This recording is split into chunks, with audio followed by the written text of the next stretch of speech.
Hey, welcome back to the channel. So today we're going to be talking about 10 US made knives. I was watching Georgia Adventurer's channel, and he did one on 10 American knives, but this is an open tag put out by Peterbilt Knife Guy. So you'll have to check those guys out. But immediately, I was thinking, wow, do I even have 10 US made knives? So I didn't know it, but I excluded some. So easily I came up with them. But if you'd like to see more of these knives, go ahead and check out the video.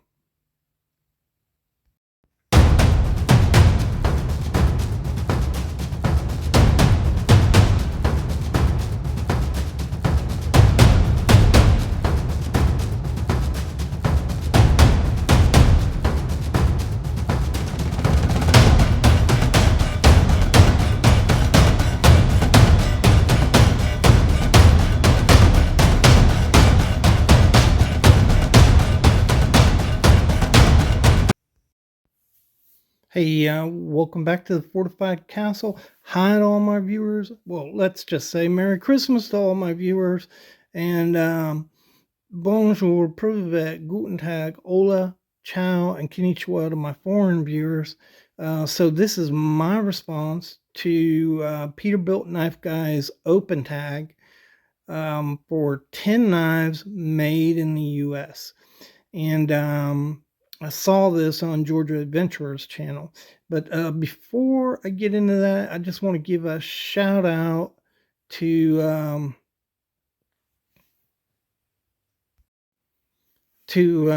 Knife Fanatic, and so he's got a really good channel. I am subscribed to Knife Addict, mainly fixed blades and modern folders. He does a really good job on doing the reviews on them, and it's an interesting channel. He has some other stuff in there besides just knives, so really interesting channel if you haven't looked him up.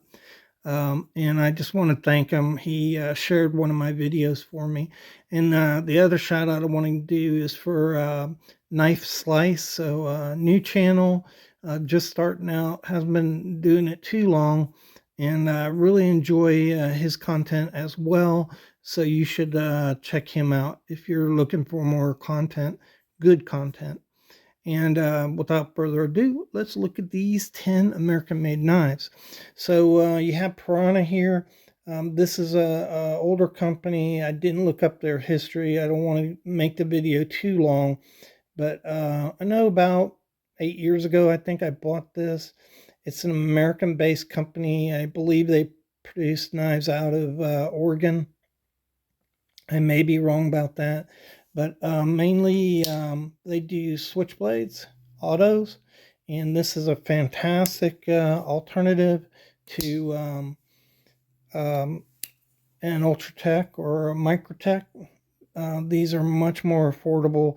I bought this at $100, but they're up in the 160, 180 range, I think, nowadays.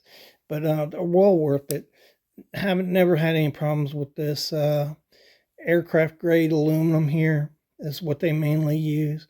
And really cool Piranha right there etched into it in burnt orange. Okay, so ZT, they are owned by Kai, and so fall under that umbrella of Kershaw. But ZT started in 2006 as a military police type of company, building overbuilt knives for those hard users and operators. But since they've evolved and developed their line to be appealing to everybody. But I like this knife right here, G10. You can see very heavy liners, very thick stock. This is S35VN.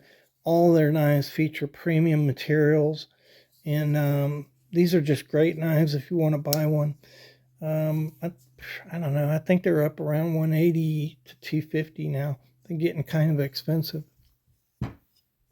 Here's one that probably not going to be around much longer. If you got a chance, go ahead and buy you one of these. These rat ones are fantastic EDC knives, well built. They were in the $40 range, and all you would ever need for an EDC knife. Very comfortable. Never had any problems with this knife. Again, it's probably 10 years old. You can see I've got some use on this one, and I like the EDC this knife. This is another one. This is a Kershaw. Whoa, wait a minute. Kershaw's Japanese company, right? Well, it's made in America. So they make American knives. Just look for that made in America symbol. They're a little more expensive, but you know, the ones I have are worth it. This is a Switchblade launch series. I think initially when these came out, they had a few problems, but I've not heard of anybody really complaining about them in a long time. They're rock solid. I've had 3 of this model right here alone, and I really enjoyed them. I gave 2 of them away as presents, but you know, just a good all-around knife, aluminum. You know, what kind of steel? I think it's 154. Yeah, CPM 154 in there. I like that steel too, man. It takes a wicked, wicked edge. This is a GEC. This is their Remington reproduction model. Really nice. The bone in that. Man. Good looking. Kind of a whiskey color. Let's see, 2021.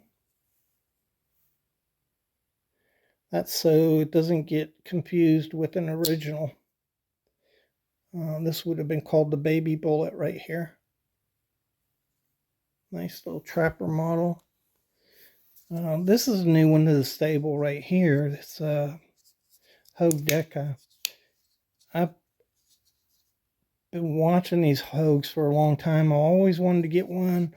I never seemed to get around to getting one. There's so many other knives, right? And this is the bug out killer right here. This thing, man, this is a nice knife. Very smooth. This thing will drop shut if you want to play with it. And come on, don't make me a liar. Being mean to me today. But anyhow, really good knife. I like it. Very light, just like a bug out. Hogue is known for putting together a really good knife. And good American company. You should at least have one in your stable. Here's a case sow belly. This is a Tony Bose. And really nice knife.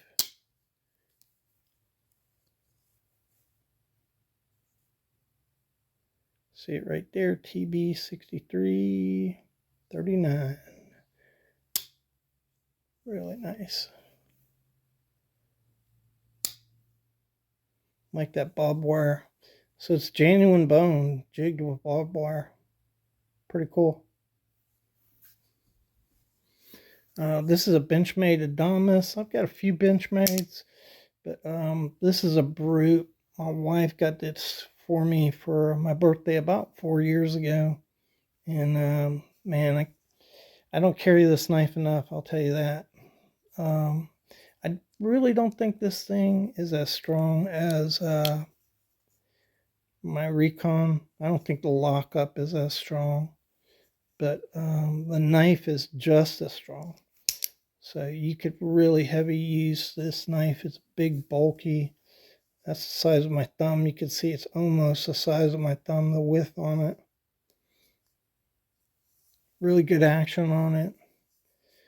What kind of steel we got in here? D2 steel.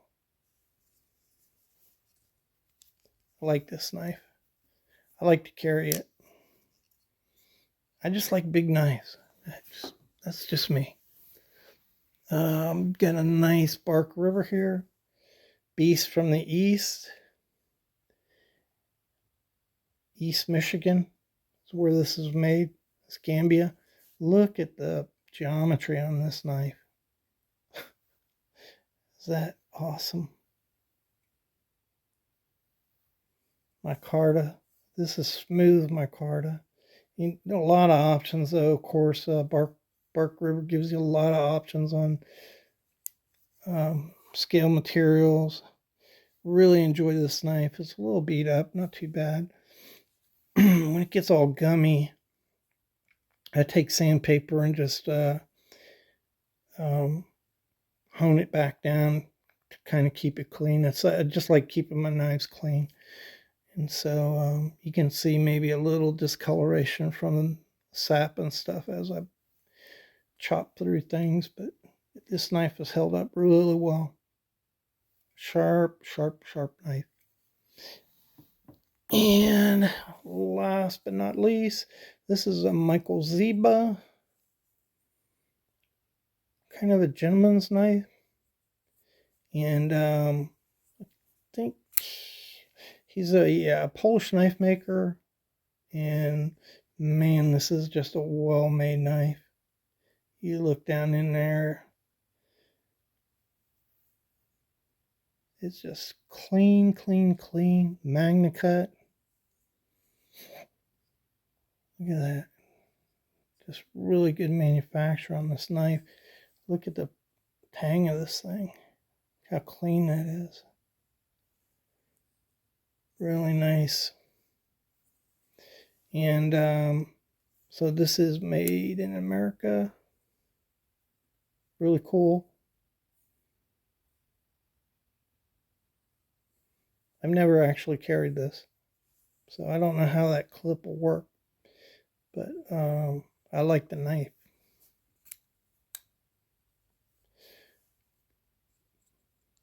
Really smooth. Small too,